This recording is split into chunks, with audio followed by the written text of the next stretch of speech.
Hello everybody! For today's video, ang atong lutoon kay sinabawang bisayang manok.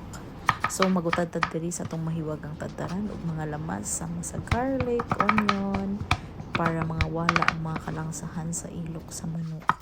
Ako na po dito ta diri ang atong onion rings ug kanina po tay green nga paa sa manok ang atong tanglad. Dili pa gyud na makompleto ang atong sinabawang manok kung walay luya. Uy, nisili pa rin si Papi. Naghulat maluto atong sabaw. Ako na din ang gigisa diha ang ato ang onion. Gisunod na ato ang garlic. Ug ang ato ang ginger.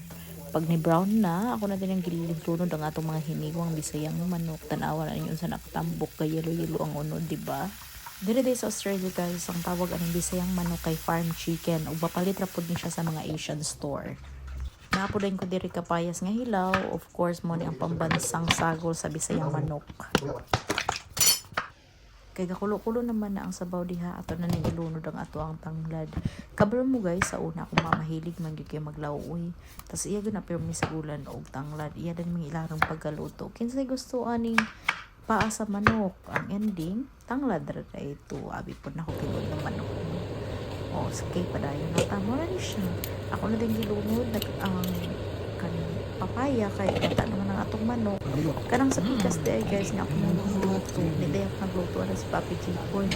Kuha na siya adobo siyang manok po nga pinakali. Wala nila kami sabaw mo higop na ni ba.